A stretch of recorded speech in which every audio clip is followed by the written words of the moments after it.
Grandma, I need to tell you about Alexander Kane, a man who thought love was just another business transaction he couldn't afford to make.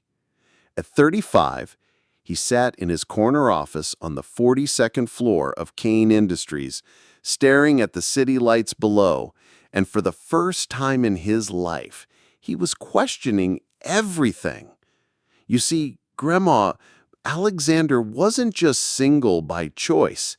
He was medically, physically allergic to women. Not in some poetic, romantic way, but in the most literal, terrifying sense. His skin would break out in hives, his throat would close, and his heart would race to dangerous levels whenever he got too close to any woman. The doctors called it a severe psychosomatic response triggered by childhood trauma, but Alexander just called it his curse. For 30 years, he'd built walls higher than his skyscrapers, convincing himself that success was enough, that power was love, that being alone was safer than risking another attack. His empire was worth billions, but his heart? Empty as the penthouse he went home to every night. But tonight was different, Grandma. Tonight, everything was about to change. The elevator doors opened with their usual soft chime, and she walked in. Emma Stone, not the actress, but a 26-year-old intern with eyes that seemed to hold entire galaxies and a smile that could melt winter itself. She had her arms full of files, her dark hair slightly messy from the late hour, and when she looked up and saw Alexander standing there, something happened that defied every law of medicine, psychology, and his carefully constructed reality. Nothing. No hives, no closing throat, no panic attack. Just peace. Alexander stared at her, his heart racing for entirely different reasons now, and for the first time in 3 decades, he felt what you always told me love should feel like, Grandma, like coming home. "Oh, Mr. Kane, I'm so sorry. I didn't know you were still here," Emma stammered, her cheeks flushing pink as she tried to balance the files. And when Alexander opened his mouth to respond, only one word came out: stay. Grandma, to understand why this moment was so impossible, so miraculous, I need to take you back to the beginning of Alexander's story, to the day that broke him and shaped the man he became. Alexander Kane had been 7 years old when it happened. His mother, Victoria Prescott, had been the most beautiful woman in their small town, with golden hair that caught sunlight like spun silk and a laugh that could charm birds from trees. But beauty, as you always warned me, Grandma, can sometimes hide the darkest hearts. She'd left on a Tuesday morning in October, slipping away while Alexander slept, taking nothing but her jewelry and leaving behind a note that simply read, "I was never meant to be a mother." His father, Richard Kane, found the boy hours later, sitting on the porch steps, still in his pajamas, waiting for her to come home. The first panic attack hit that afternoon, hives spreading across his small body like wildfire, his breathing becoming labored whenever the housekeeper, Mrs. Chen, tried to comfort him. The doctors were baffled. Test after test revealed nothing wrong physically, but every time a woman, any woman, came near Alexander, his body would revolt. Teachers, nurses, even his own grandmother on his father's side couldn't touch him without triggering an episode. "It's psychological," they told his father, the trauma of abandonment manifesting as a physical response. He associates women with loss, with pain. His body is protecting him the only way it knows. By the time Alexander turned 10, he'd learned to navigate the world keeping women at arm's length. Literally. He excelled academically, poured his energy into studies and later into business, building an empire that allowed him to maintain distance while still achieving greatness. His father had understood, maybe too well. Richard Kane had never remarried, never dated, throwing himself entirely into grooming Alexander to take over Kane Industries. "We're better off alone, son," he'd said during one of their rare heart-to-hearts. "Women leave, but business, success, that's something you can control." And Alexander had believed it, Grandma. For 25 years, he'd lived by that creed, building Kane Industries into a Fortune 500 company while keeping his personal life sterile and safe.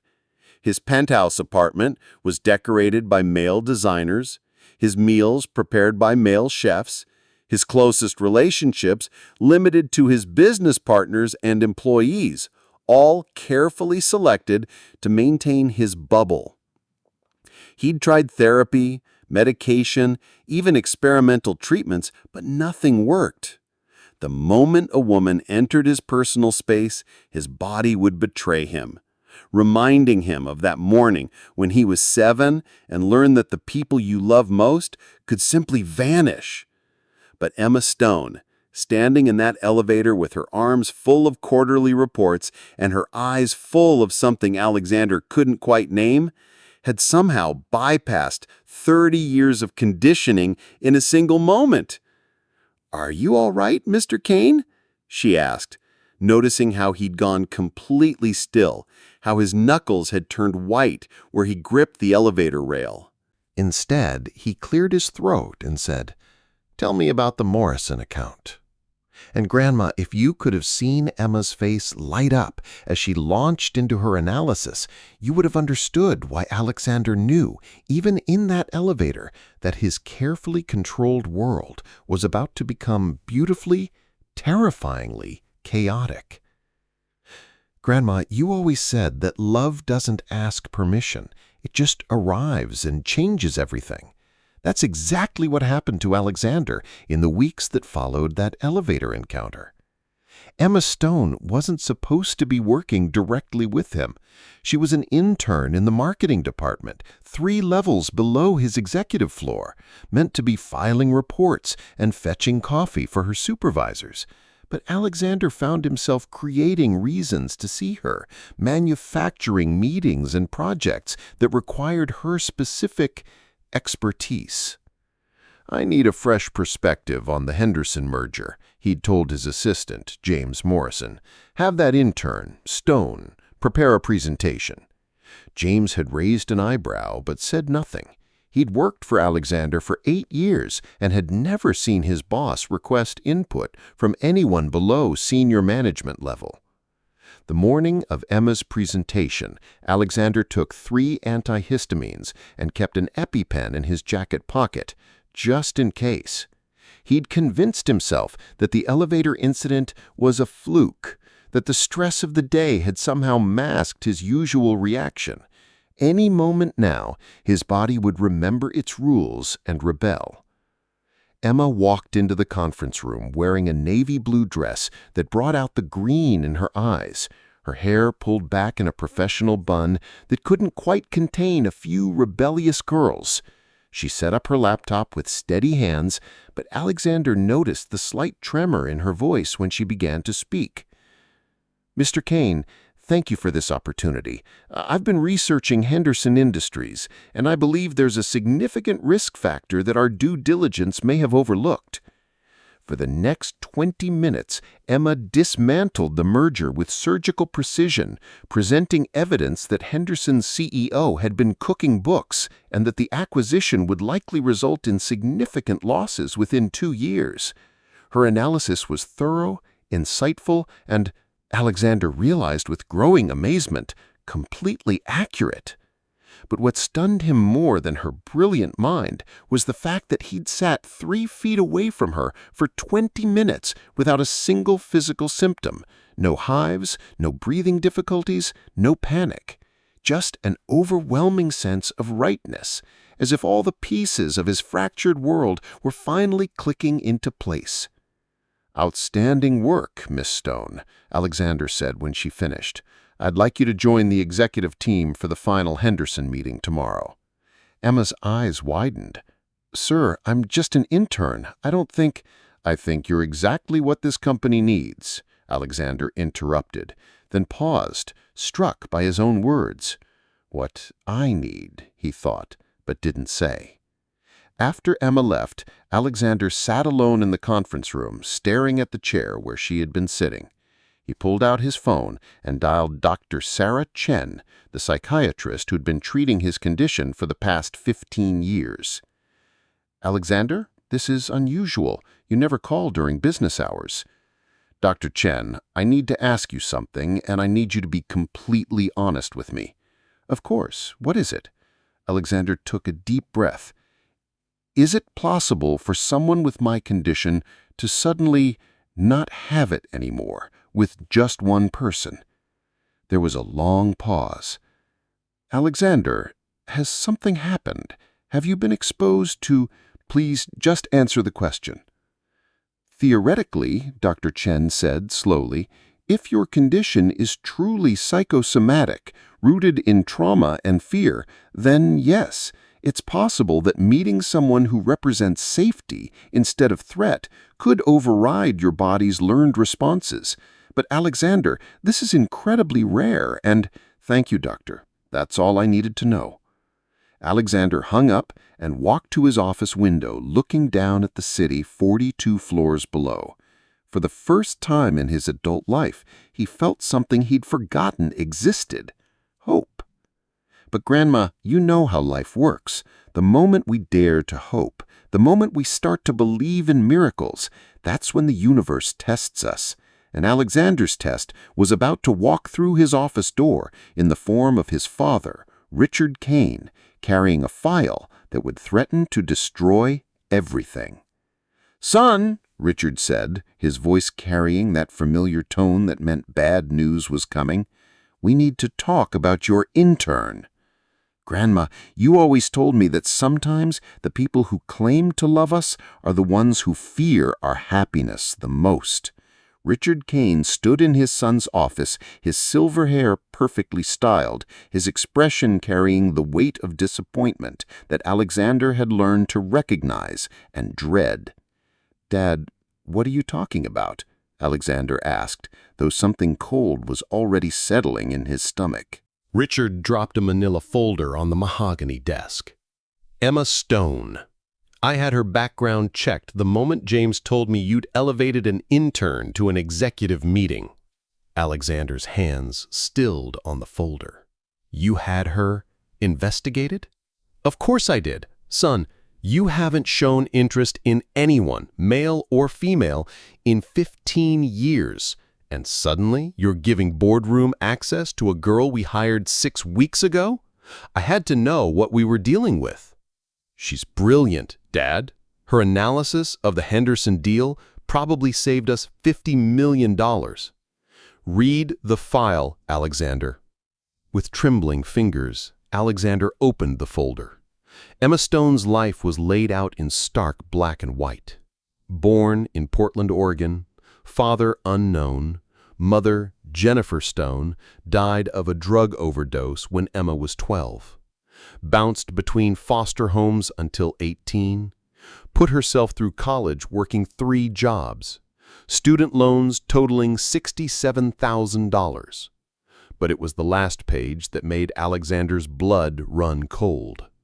She applied for this internship position at 17 different companies. Kane Industries was her 18th application. She's been researching our family, our business practices, our financial holdings for months before she was hired. Alexander stared at newspaper clippings Emma had apparently collected, articles about Kane Industries' acquisitions, photos of Alexander at charity events, business profiles detailing his net worth. There were handwritten notes in the margins, plans, and strategies that looked less like job research and more like She's after your money, son. The words hit Alexander like a physical blow. No, you don't understand. She's not... What? Different? Special? Alexander, you've been alone so long that the first pretty girl to pay attention to you seems like a miracle. But look at the evidence. Alexander wanted to argue, wanted to tear up the file and throw his father out of his office. But the trained businessman in him, the part that had been conditioned to see patterns and assess risks, couldn't ignore what was right in front of him.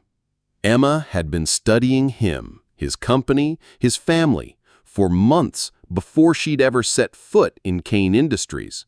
The brilliant presentation she'd given about Henderson Industries, she'd had access to insider trading information that no intern should have been able to obtain.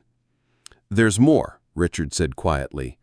"She's been asking questions about your condition, talking to other employees about why you don't have female staff, why you've never been married."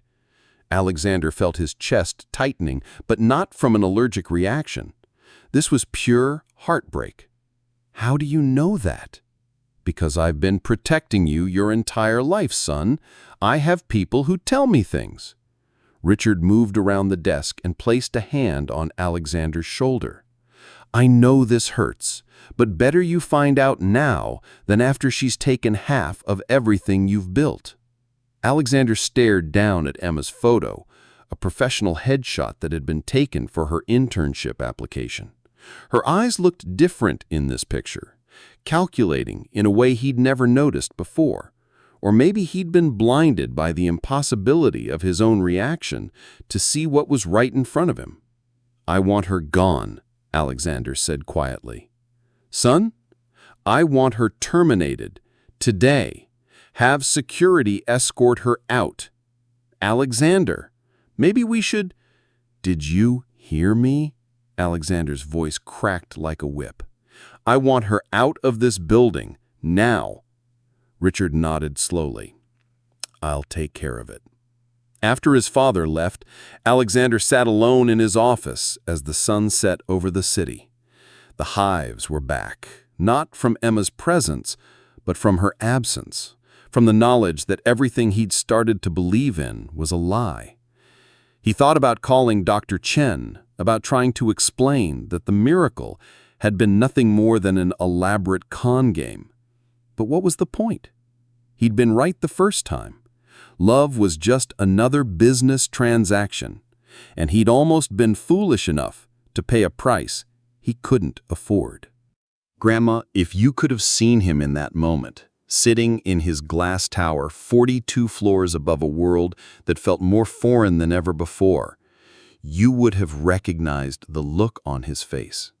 It was the same expression he'd worn at 7 years old, sitting on those porch steps, waiting for someone who was never coming home. But what Alexander didn't know, what his father's investigation hadn't uncovered, was that Emma Stone was sitting in her small apartment across town, staring at her own collection of research, not about Alexander's money or his company, but about his condition, his pain, and the little boy who'd been abandoned so long ago that he'd forgotten how to trust love when it finally found him. And she was planning something that would either save them both or destroy any chance they might have had forever. Grandma, sometimes the biggest revelations come not from what people tell us, but from what they're willing to risk to show us. Emma Stone stood outside Kane Industries at 6 in the morning, 3 days after security had escorted her from the building with a cardboard box of her few belongings and a standard termination notice. She wasn't supposed to be there. Her key card had been deactivated, her access revoked, her internship officially ended due to performance concerns, a phrase that had made her laugh bitterly because she knew her performance had been flawless. It was her honesty that had gotten her fired. But Emma Stone had spent 12 years in foster care learning how to fight for what mattered.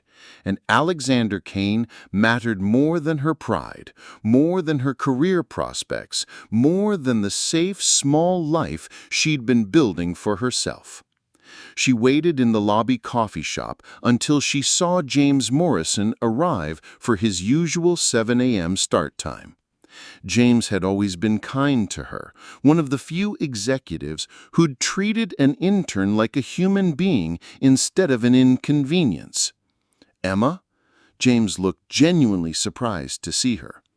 "I heard about—" "I'm sorry. I know it wasn't your fault. Mr. Morrison, I need 5 minutes with Mr. Kane. Just 5 minutes." James shook his head. "Emma, he was very clear. You're not allowed in the building. Security has your photo." "Then you give this to him." Emma pulled a thick envelope from her purse. "And you tell him that if he doesn't read it, he'll spend the rest of his life wondering what might have been different." James took the envelope, noting how Emma's hands were shaking. "What is this?" "The truth," Emma said simply. "The whole truth that his father's investigator didn't bother to find in official records." 42 floors above them, Alexander was staring at quarterly reports without reading them, drinking his 4th cup of coffee in 2 hours and trying to convince himself that the hollow ache in his chest was just the return of his old familiar loneliness, not the absence of something he'd barely had time to recognize. When James knocked and entered with the envelope, Alexander's heart rate immediately spiked. "She's not in the building," James said quickly, "but she asked me to give you this. She said you'd want to read it." "Throw it away." "Alexander." James rarely used his first name during business hours. "I've worked for you for 8 years. I've seen you make decisions based on incomplete information exactly twice, and both times it nearly cost us everything. This feels like one of those times."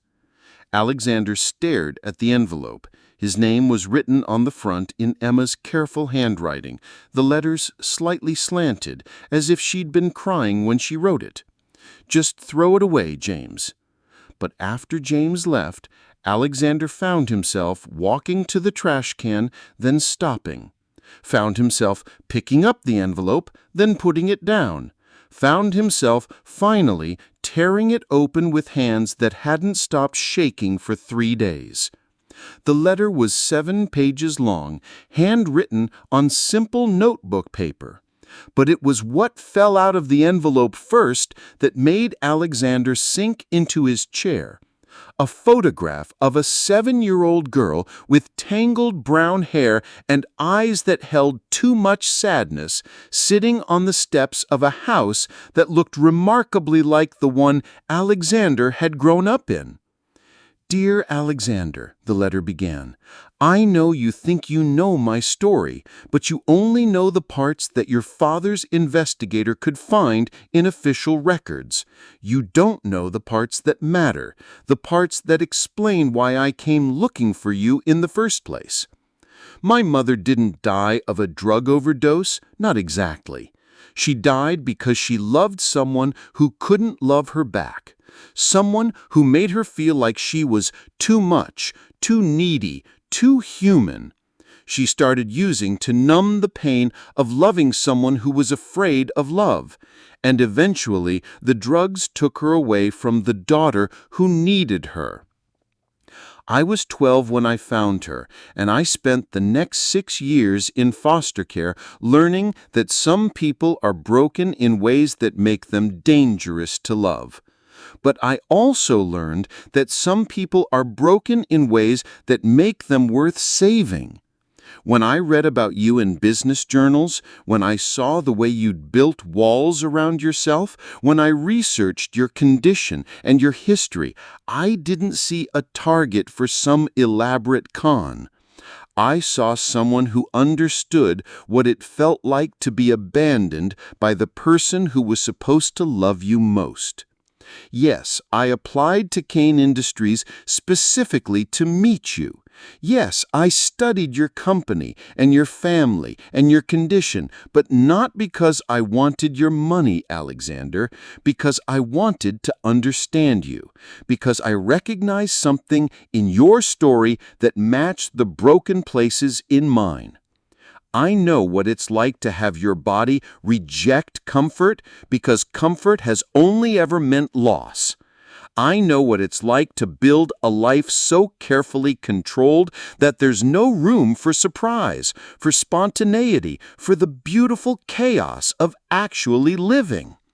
I know what it's like to be so afraid of being left that you leave first.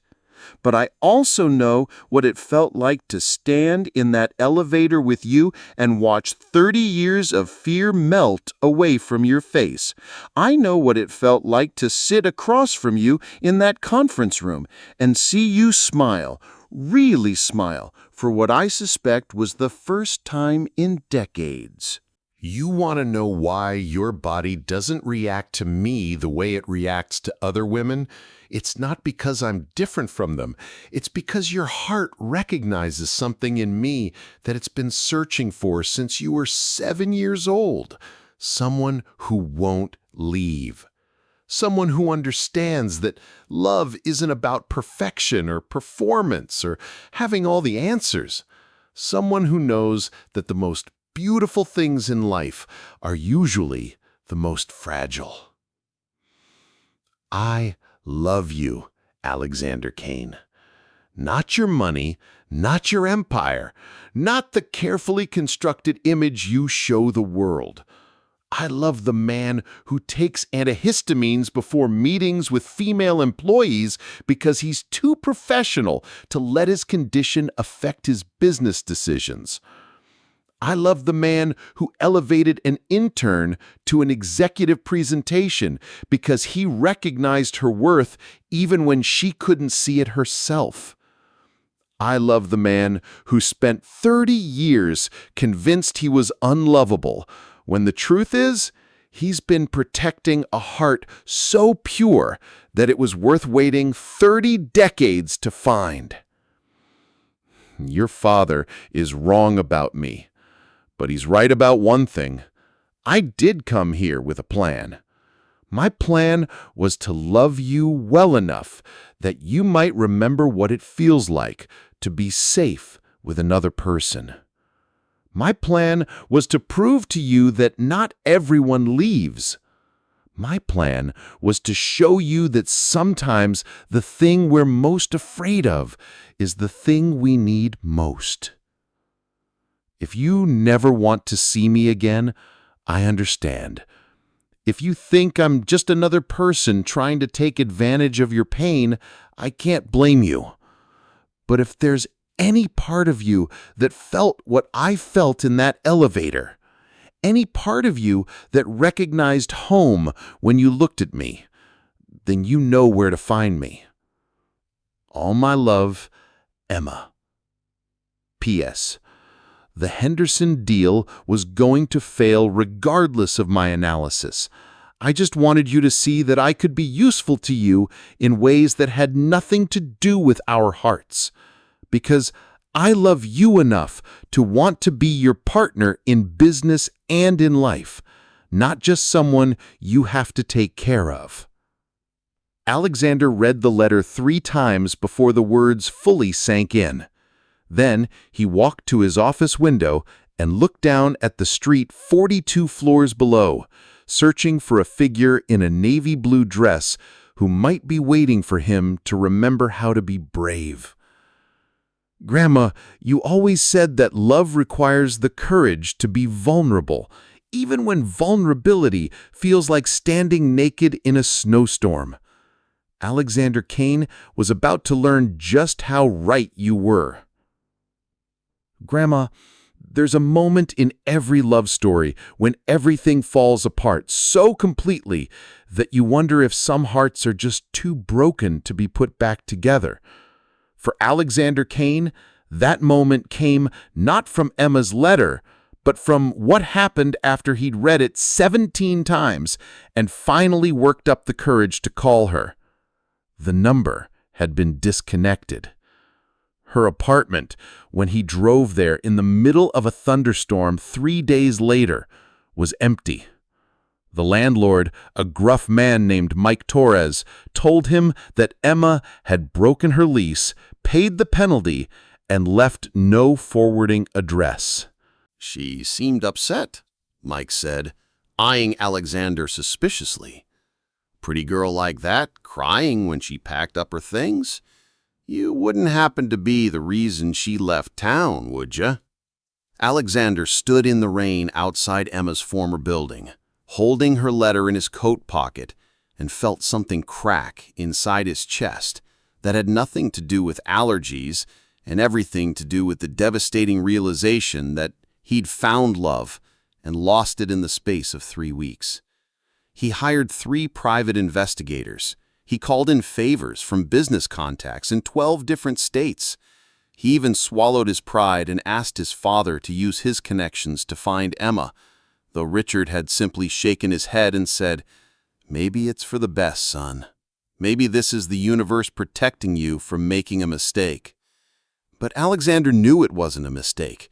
Reading Emma's letter had been like looking into a mirror and finally seeing himself clearly, not as the successful, untouchable CEO he pretended to be, but as a scared little boy who'd spent 30 years running from the very thing his heart needed most. 2 weeks after Emma disappeared, Alexander was sitting in Dr. Chen's office for an emergency session, his skin broken out in stress hives that had nothing to do with female proximity and everything to do with the fact that he couldn't sleep, couldn't eat, couldn't focus on anything except the growing certainty that he'd lost the only person who'd ever understood him. "Alexander, you need to consider the possibility that Miss Stone leaving was her way of protecting herself," Dr. Chen said gently. "You terminated her employment based on your father's suspicions. From her perspective, you chose not to trust her. Why would she stay and fight for someone who didn't believe in her?" "Because I was scared," Alexander said, his voice hoarse from exhaustion. "Because 30 years of conditioning doesn't disappear overnight just because you meet someone who makes your heart work differently." "And have you told her that?" "I can't find her, doctor. She's vanished completely. It's like she never existed except for—" Alexander pulled Emma's letter from his pocket, now wrinkled and soft from constant folding and refolding. "Except for this." Dr. Chen leaned forward. "Alexander, in all our sessions, you've never mentioned feeling this level of emotional pain over losing someone.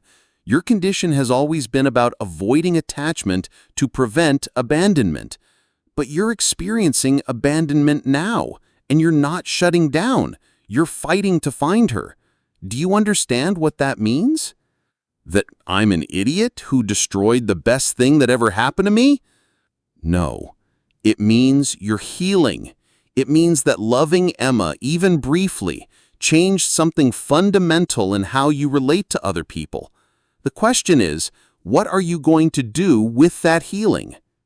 Alexander returned to his penthouse that night and stood on his balcony, looking out over a city that felt emptier than it ever had before.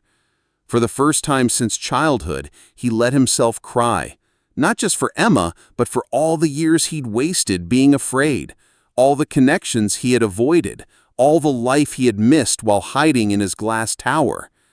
He was still standing there at 3 a.m. when his phone buzzed with a text from an unknown number. "Golden Gate Park, Shakespeare Garden, tomorrow at sunset, if you still want to understand the whole truth.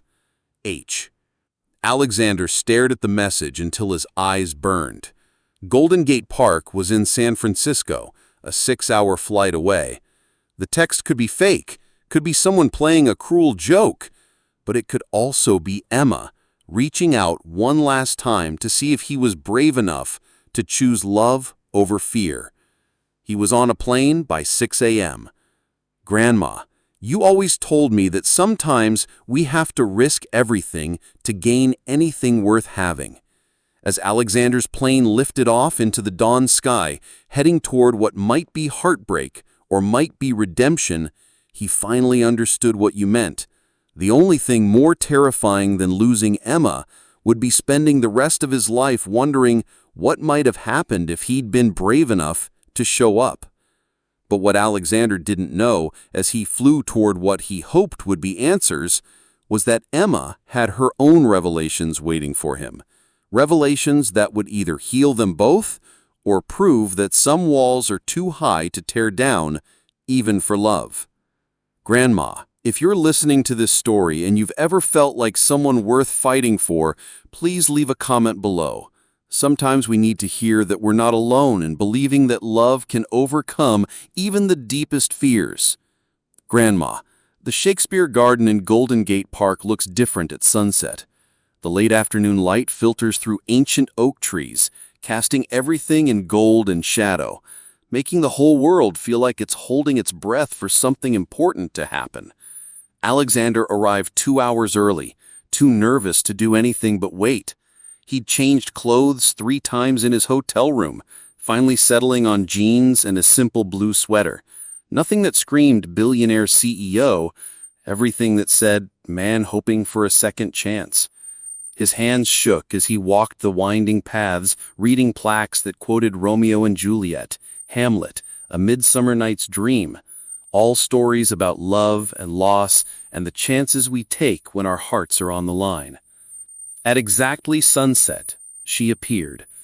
Emma looked different, thinner, as if she'd been eating about as well as he had for the past month. Her hair was longer, pulled back in a simple ponytail, and she was wearing a green dress that brought out her eyes in a way that made Alexander's chest tighten with longing. "You came," she said, and her voice held a note of surprise that broke my heart. "Did you think I wouldn't?" Honestly, yes. I thought you'd decide it was another manipulation, another part of some elaborate scheme. Emma sat down on a wooden bench beneath a plaque that read, "Love looks not with the eyes, but with the mind, and therefore is winged Cupid painted blind." Alexander sat beside her, careful to leave space between them, unsure of his welcome. "Emma, I need you to know, let me go first. There are things I need to tell you, things that weren't in my letter because I was afraid they'd make you think even worse of me." Alexander nodded, though every part of him wanted to pull her into his arms and apologize for the month they'd lost, for the pain in her eyes that he'd put there. Emma took a shaky breath. "I didn't just leave Portland to come to San Francisco for an internship. I left because I was running from someone, my foster father, from when I was 15. His name was David Mitchell, and he'd been inappropriate with me. When I turned 18 and aged out of the system, I thought I was free. But he found me, started following me, calling me. He said I owed him for taking care of me, said I belonged to him." Alexander felt something cold and violent unfurl in his chest. "Emma, I came to San Francisco because I thought a big city would be safer, that I could disappear. The internship at Kane Industries wasn't just about meeting you, though that was part of it. It was about having a reason to be here, a legitimate job that might lead to something stable enough that I could finally stop running."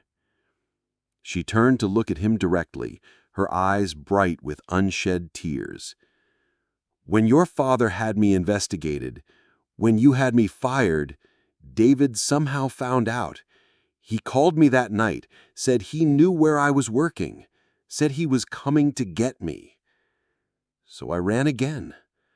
I've been in San Francisco for a month, Alexander, but I've been hiding, staying in shelters, working temp jobs for cash, trying to figure out how to build a life when I'm afraid to use my real name on anything official." Alexander understood now why she'd seemed to vanish so completely. "Why didn't you call the police?" "With what proof? He's a respected member of his community. runs a successful auto repair shop, coaches Little League. I'm just a former foster kid with no family and no stability. Who do you think they'd believe?" Alexander stood up and began pacing, his mind racing. "Emma, we can fix this. I have resources, lawyers, private security." "Alexander, stop." Emma's voice was quiet but firm. "I didn't tell you this so you'd rescue me. I told you because I wanted you to understand why I couldn't just stay and fight for us when your father accused me of being after your money. I couldn't risk David tracking me through court records or news stories. I couldn't risk hurting you to get to me." Alexander stopped pacing and stared at her. "You were protecting me?" "I was protecting both of us, because I meant what I said in my letter. I love you. Not your money, not your company, not what you could do for me. I love the man who stood in that elevator and looked at me like I was a miracle instead of a threat. I loved the man who trusted my analysis even though I was just an intern. I love the man who's brave enough to fly to San Francisco based on a text message from someone who might not want to see him again." Alexander sat back down beside her, and this time he didn't leave space between them. "Emma, I need you to listen to me very carefully. I don't care about David Mitchell. I don't care about your past. I don't care about any of the reasons we shouldn't be together. I care about the fact that for the first time in 30 years, I felt peace in another person's presence. I care about the fact that losing you was worse than every panic attack I've ever had combined. I care about the fact that I've spent the last month learning that love isn't something that happens to you. It's something you choose every day, even when it's scary." Emma was crying now, tears sliding down her cheeks as she looked at him. "Alexander, what if I'm too broken? What if my past makes me dangerous for you to love?" "Then we'll be broken together," Alexander said, reaching up to wipe away her tears. "Emma Stone, you are not a mess. You are not a burden. You are not too much or too complicated or too damaged. You are the woman I've been waiting for my whole life without knowing I was waiting. You are the answer to every prayer I was too afraid to pray."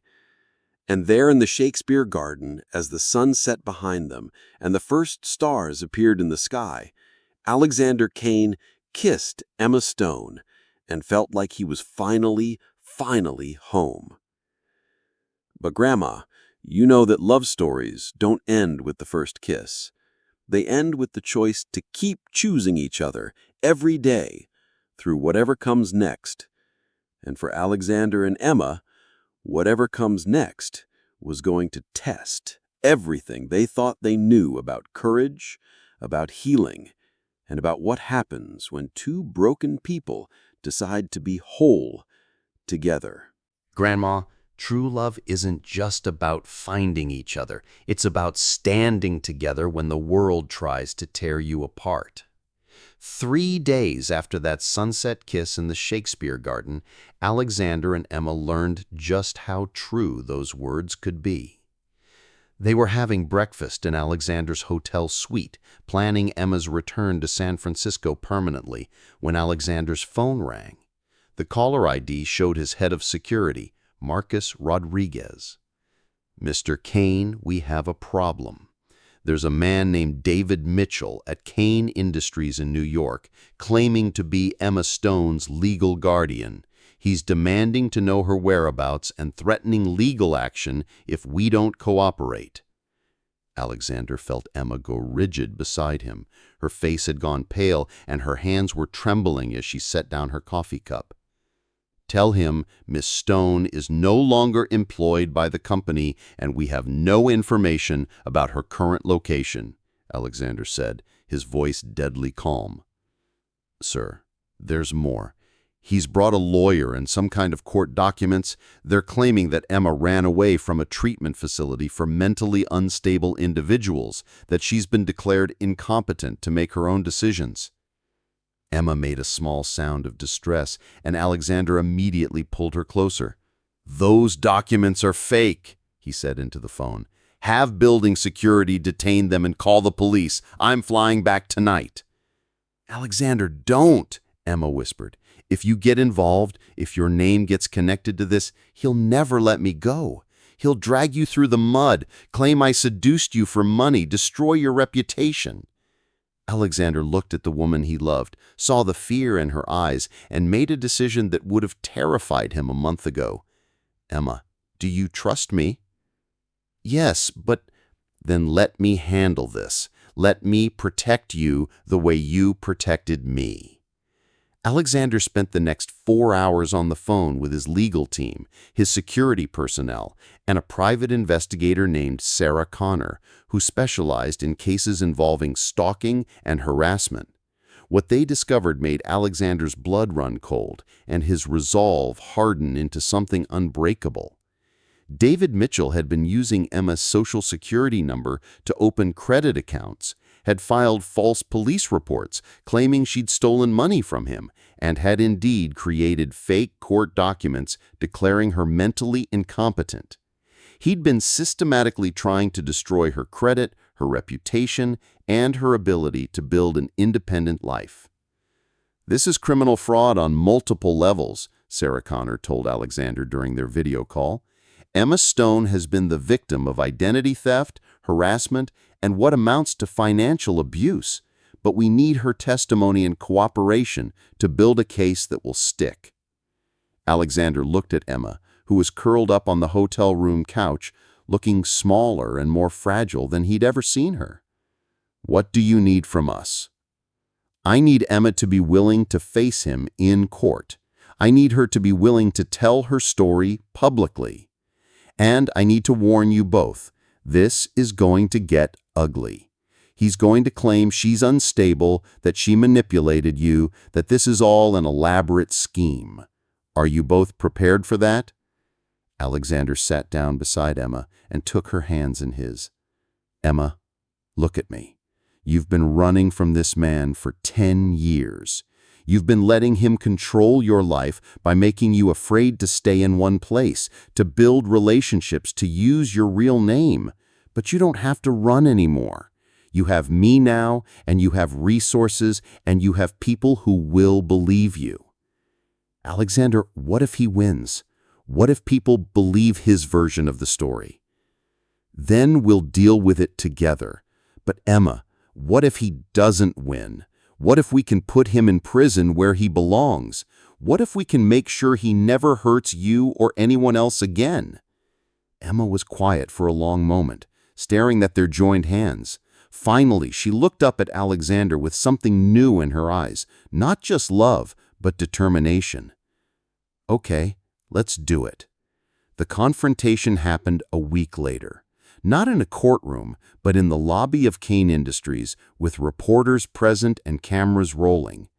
Alexander had orchestrated it carefully. He wanted David Mitchell to have no choice but to face the truth publicly, with no shadows to hide in. David Mitchell looked exactly as Emma had described him, an average-height man, in his 50s, with graying hair and cold eyes that seemed to strip away dignity with a glance. He'd brought his lawyer, a thin, nervous man who clearly hadn't expected to walk into a media circus. "There she is," David said when Emma entered the lobby, flanked by Alexander and their legal team. "Emma, honey, you've had everyone so worried. It's time to come home now." "I am home," Emma said, her voice stronger than Alexander had expected. "And my name is Emma Stone, not whatever you've been calling me in your fake court documents." "Now, Emma, we've talked about your tendency to fantasy. The only fantasy is that you have any legal authority over Miss Stone. She's 26 years old, has been financially independent for 8 years, and has never been declared incompetent by any legitimate court." David's lawyer whispered something in his ear, and for the first time, David looked uncertain. "Mr. Kane, you don't understand.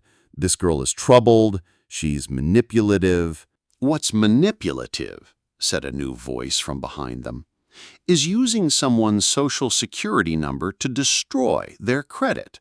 What's manipulative is filing false police reports. What's manipulative is creating fake court documents to try to control someone who had the courage to escape your abuse." Everyone turned to see Dr. Sarah Chen entering the lobby, followed by Detective Maria Santos from the San Francisco Police Department. "David Mitchell," Detective Santos said, "you're under arrest for identity theft, fraud, filing false reports, and stalking. You have the right to remain silent." As they read David Mitchell his rights and led him away in handcuffs, Emma collapsed against Alexander's chest, finally allowing herself to cry tears of relief instead of fear. "Is it over?" she whispered. "It's over," Alexander confirmed, holding her tight. "He can't hurt you anymore." But Grandma, even as Alexander spoke those words, he knew that David Mitchell's arrest was just the beginning. The real victory wasn't in destroying Emma's tormentor, it was in what happened next, when they had to figure out how to build a life together without the crisis that had brought them together.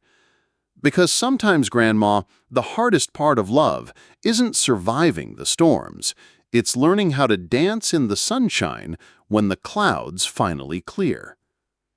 If you've ever had to face someone who tried to control your life, who made you feel small or worthless, I hope Emma's courage inspires you to speak your truth. Share your story in the comments. You never know who needs to hear that they're not alone. Grandma, you always said that the best love stories don't end with happily ever after. They end with happily ever working at it. 6 months after David Mitchell was sentenced to 3 years in prison for fraud and stalking, Alexander and Emma were learning exactly what you meant. They were sitting in the garden behind the house they'd bought together in Napa Valley, not Alexander's sterile penthouse, but a real home with creaky floors and windows that let in morning light, and a kitchen where Emma could bake the lemon cookies you taught her to make during her brief stay with a foster family who actually cared. "I've been thinking about something," Emma said, looking up from the quarterly report she was reviewing.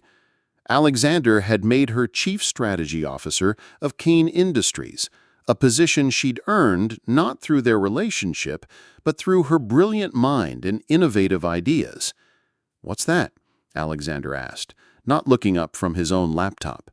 They'd learned to work side by side in comfortable silence, each focused on their own projects, but aware of the other's presence in a way that still felt miraculous. "I want to start a foundation for kids aging out of foster care, specifically ones who are being stalked or harassed by former caregivers. Legal aid, counseling, safe housing, job training, all of it." Alexander closed his laptop and gave him his full attention. "Tell me more."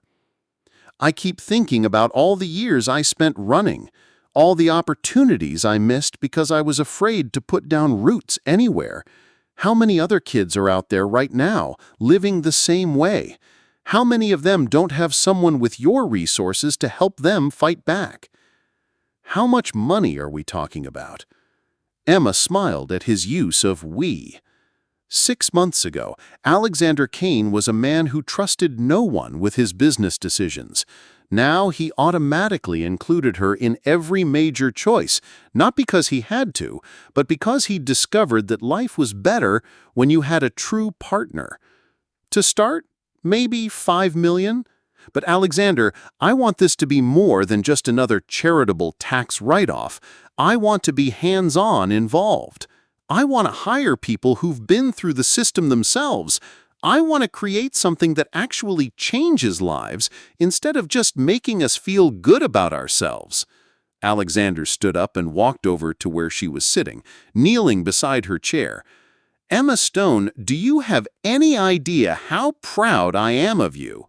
Tell me, 6 months ago, you were so afraid of using your real name that you were working temp jobs for cash. Now you're planning to put yourself in the spotlight as the face of a foundation that will inevitably attract media attention and public scrutiny. That's not just healing, Emma. That's courage. Emma leaned down and kissed him, marveling, as she always did, at the way his body remained perfectly calm in her presence. Dr. Chen had explained that Alexander's psychosomatic response to women had been based on fear of abandonment, and Emma's obvious commitment to staying, even when staying was difficult, had essentially rewired his nervous system's threat response. "There's something else," Emma said against his lips. "What?" "I want to marry you. Not because we need a piece of paper to prove we love each other, but because I want to stand up in front of everyone we care about and promise that I'm not going anywhere. Ever." Alexander pulled back to look at her, his eyes bright with something that might have been tears. "Emma Stone, are you proposing to me?" I am. And before you answer, I should probably tell you that I'm not going to change my last name. Stone is the name I chose for myself when I aged out of foster care. It represents my independence, my strength, my refusal to be broken by the people who tried to break me. "Emma Stone," Alexander said solemnly, "I love you exactly as you are, name and all. Yes, I'll marry you. But I have one condition." "What's that?" "I want Dr. Chen to officiate the wedding. She's the one who helped me understand that healing doesn't mean forgetting your past. It means choosing not to let your past control your future." Deal. 6 weeks later, they were married in the same Shakespeare garden where Alexander had found Emma again.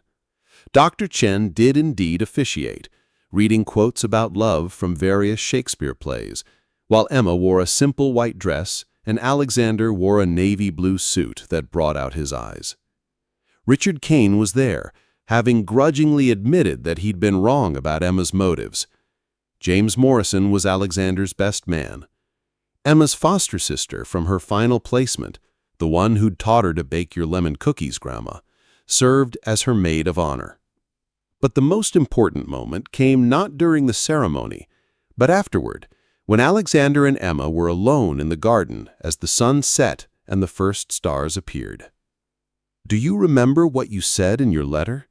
About your plan being to love me well enough that I might remember what it feels like to be safe with another person?" "I remember." "It worked," Alexander said simply. "For the first time in 30 years, I feel safe. Not just safe from my condition, not just safe from panic attacks, but safe to be human, safe to be imperfect, safe to love someone more than I love my own comfort." Emma smiled and took his hand. "That's funny, because you did the same thing for me.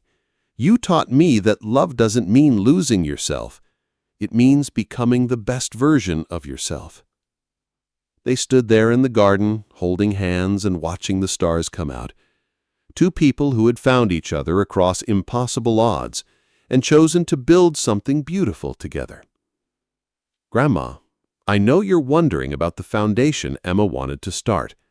It's real now. The Stone Foundation for Youth Independence, and it's helped over 300 kids in its first 2 years. Emma runs it with the same passion and intelligence she brought to everything else, and Alexander provides not just funding, but strategic guidance that's helped them expand to 12 cities. They're happy, Grandma. Not perfect. They still have days when Alexander's old fears surface, days when Emma has nightmares about David Mitchell, days when they have to work harder to choose love over self-protection. But they're happy in the way that matters most. They're happy to be choosing each other every single day. And sometimes, when I think about their story, I remember what you always told me about love. You said it's not about finding someone who completes you. It's about finding someone who inspires you to complete yourself. Alexander and Emma did that for each other. They took their broken places and turned them into sources of strength, not just for themselves, but for all the people they're able to help because they understand what it means to feel lost and afraid and certain that no one could ever love your damaged places. The last time I saw them, they were in their kitchen making Sunday dinner. Alexander chopping vegetables, while Emma rolled out pie crust, both of them talking and laughing and occasionally stopping to kiss in the way that married couples do when they still can't quite believe they found each other. "Any regrets?" I asked Emma while Alexander was outside grilling. She looked at me like I'd asked if she regretted learning to breathe. "About marrying a man who loves me exactly as I am, who supports my dreams, who makes me feel safe enough to be brave. About finding someone who turns all my broken places into sources of strength. About building a life with my best friend and the love of my life." She paused to look out the window at Alexander, who was standing by the grill and reading something on his phone with a smile that meant Emma probably sent him a silly text. "No regrets," she said finally. "Just gratitude. Every single day, just gratitude." Grandma, I think you would have loved Emma Stone Kane. I think you would have seen yourself in her determination to turn pain into purpose, her refusal to let her past dictate her future, her commitment to loving someone well, even when loving them required courage. And I think you would have been proud of Alexander too, proud of the way he learned that strength isn't about building walls, it's about having the courage to tear them down for the right person. Their love story reminds me that sometimes the most beautiful things grow in the spaces where we thought nothing could ever bloom again. Sometimes the hearts that have been broken the most are the ones that know best how to heal others. And sometimes, if we're very lucky and very brave, we get to love someone whose broken places fit perfectly with our own. Thank you for listening to Alexander and Emma's story. If it touched your heart, please hit the subscribe button and let me know in the comments what part resonated most with you. And remember, no matter how broken you think you are, no matter how impossible love seems, there's someone out there whose heart will recognize yours as home. Sometimes we just have to be brave enough to show up and let ourselves be found.